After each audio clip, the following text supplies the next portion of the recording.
sebentar kan tentang BAP, kan bahwa BAP tanggal sekian dulu pernah ditandatangani nggak ya, kan sekitar pertanyaan-pertanyaan itu aja, belum kepada bukti-bukti foto. Kan masih sekitar di dalam BAP aja. Yang BAP terdahulu diingatkan lagi bahwa ini udah pernah dipertanyakan atau gimana, terus kita terangkan bahwa BAP nomor sekian udah pernah kita cabut di dalam persidangan. Baru sekitar itu aja. Ada berapa sih Pak? Kurang lebih total pertanyaan?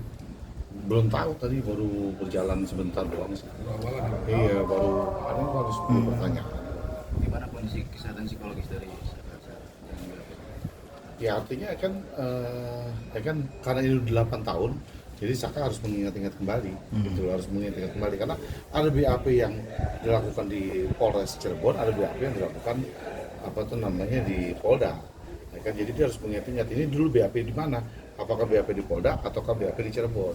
Kalau BAP ini, ini terus penyidik tadi juga menanyakan kan, apakah selama di Polda ada penganiayaan atau kekerasan atau dia ada tahu di Polda nggak? Yang ada aja di Cirebon. Apakah ada poin pertanyaan yang seolah menggiring? Masih belum. Oke, intinya pemeriksaan sekarang berdasarkan surat penyidikan terkait 2016 baik yang dikeluarkan Polres maupun Polda Jawa Barat terhadap terdakwa atau terpidana atau bukan tersangka Peggy yang ditangkap ini. Jadi dijelaskan klien kita ini sebagai saksi. Jadi kalau dia sebagai saksi, yang menjadi persoalan adalah ketika 8 tahun dia diperiksa, dia masih anak kecil. Nah, jadi harusnya menurut saya polisi harus memperlakukan dia seperti anak kecil juga dulu. Kalau perlu prosesnya pendampingan dari bapaknya itu harus ada, gitu. Walaupun dia udah dewasa. Karena dari awal udah tegang nih kita. Tapi kita peringatkan bahwa loh, nggak bisa begitu, gitu. Karena traumatik yang dialami oleh si Saka ini, ya, itu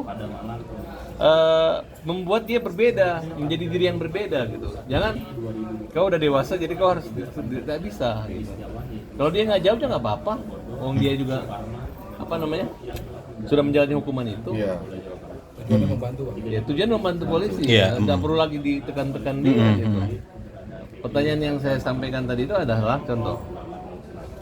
Dulu bikin BAP, ditekan, ada polisi yang mukul, ya di Polda Jabar tidak ada. Kan didampingi pengacara, iya Pak.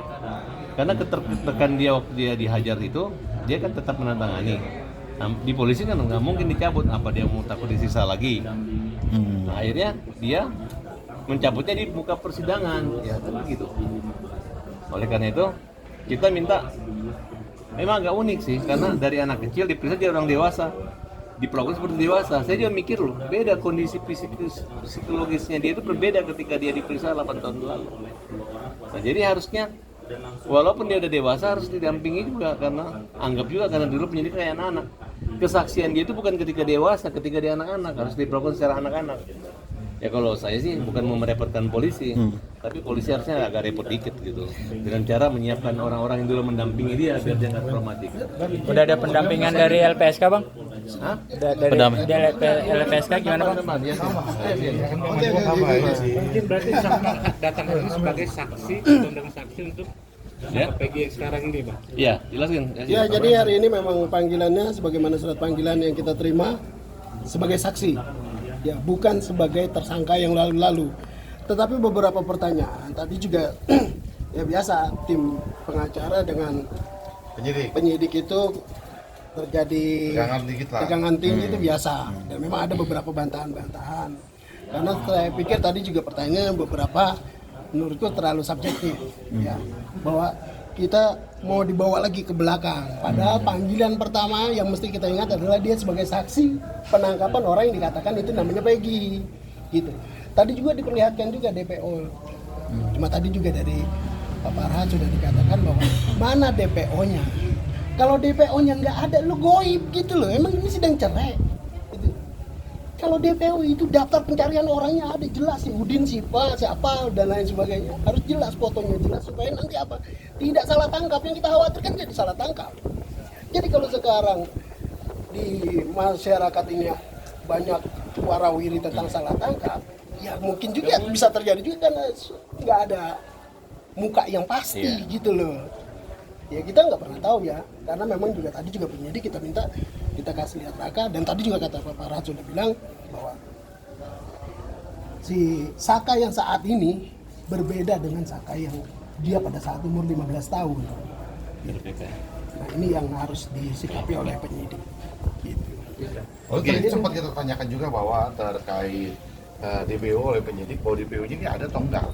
Ya kan, terus apakah boleh kan DPO itu nggak ada foto ya kan, atau bagaimana? Terus mereka bilang katanya DPO yang 2 nggak ada. Tapi kenapa di dalam putusan pengadilan disebutkan dan itu ada. Jadi balik lagi kan bahwa kita fokus adalah untuk Saka melanjutkan upaya penyelidikan. Oke, yang terakhir ini yang paling penting adalah agar pihak kepolisian kalau mengeluarkan DPO itu harus ada foto ya, jangan nggak ada foto ya, gitu ya.